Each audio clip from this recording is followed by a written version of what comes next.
उसमें वो दे रहे थे सिंबॉलिक तौर पे, तो मेरी पत्नी उसमें हाथ बढ़ाई थी और अपने हाथ में पकड़ी थी उसको।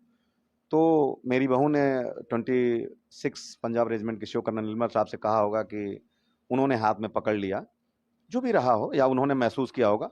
तो हमारे पास होटल में आए और बोले कि सर वहाँ पे था तो मैडम ने उस चीज़ को जो पकड़ा था, जो सिंबॉलिक तौर पे पेपर का टुकड़ा था, जो कि कल को कीर्ति चक्र होगा, तो थोड़ा ठीक नहीं लगा। मैंने कहा देखिए, पूरी डेकोरम मेंटेन की जाएगी, ये आपको हम आश्वासन देते हैं, और अगर ऐसा लगता है तो मैं और मेरी पत्नी हम राष्ट्रपति भवन में भी नहीं जाने के लिए तैयार हैं, क्योंकि मेरे बेटे की सम्मान के साथ कोई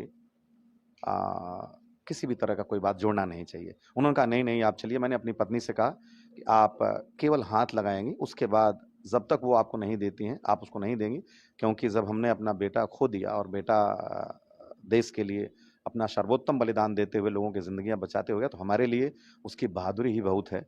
हमारी क्षेत्र की जनता और हमारे ज़िले की जनता, जहाँ ज़िले में पहले कीर्ति चक्र पाने वाले लोग हैं, जब उनकी अंतिम शहादत की अर्थी जा रही थी तो लोग रोडों पे नाम लिख करके पुष्प वर्षा कर रहे थे।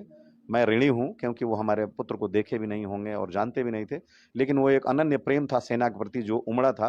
तो हम बोले कि हम उन्हीं यादों के सहारे जी लेंगे, लेकिन आप उसमें ऐसा न करिएगा। तो आपने देखा होगा कि जब ये माननीय राष्ट्रपति महोदया कीर्ति चक्र प्रदान कर रही थी, तो मेरी मैडम थोड़ा सा लेट गई। कई जगह टीवी में भी आपने देखा उनका हाथ वहां पहुंचा नहीं था। उसके बाद वो हाथ लगा के तुरंत अपने हाथ को पीछे खींच ली, जो कि हमने उन्हें कहा हुआ था कि उनको थोड़ा सा अगले दिन रिहर्सल में बुरा लगा था उस दिन। तो उसके बाद जब हम प्रेसिडेंट हाउस से बाहर निकले तो शिव साहब ने कहा था कि मैडम आप भी एक बार पकड़ लें, और उन्होंने हाथ में पकड़ा और एक फोटो उस गेट पे हुई थी सीढ़ी के पास। उसके बाद इच्छा मेरी भी थी कि मेरे बेटे के इस इतनी बड़ी बहादुरी का एक चक्र है, कम से कम हाथ में लेकर के, मैं भी बीइंग एक्स फौजी हूँ तो मैं उस मर्यादा को समझता हूँ। देख तो लेता, कुछ आंखें नम होती या कुछ पुरानी यादें होती। तो ये जो एक दौर था, एक जो मौजू था, ये कसक जो कलेजे में थी, ये हमारे साथ मेरे खलक में ही रह गई। मैं वो अभागा पिता हूँ जो अपने पुत्र के उस कीर्ति चक्र को हाथ में लेके भी नहीं देख पाया। और वो कीर्ति चक्र हमारी बहू जब भारत मंडपम में गई थी, 10 बजे हम लोग साथ रहे, हम बैठे भी थे अगल बगल के सोफा पे, उन्होंने एक बार भी ये नहीं कहा कि अपा ये आप देख लीजिए कि ये क्या है या कैसे है। तो आप ये कहें कि मेरी पूरी उम्मीद की कलियों पे जो तुषारपात हुआ, उसको भी हमने बड़े अधीर मन से झेला।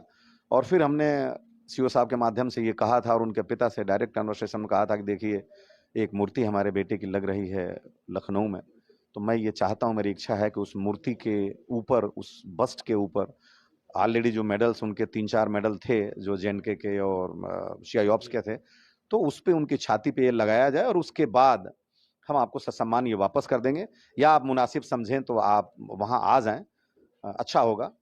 उन्होंने कोई जवाब नहीं दिया, और 2-3 बार मेरे मतलब रिमाइंड कराने के बाद भी, सीओ साहब के बाद भी, उन्होंने कहा कि विल कंसिडर, या हम देखेंगे, हम करेंगे। उन्होंने क्या कहा, उसके बाद जब तक हम माननीय रक्षा मंत्री से मिल करके अभी गए थे अशोका होटल में, तब तक वो चेकआउट करके चले गए।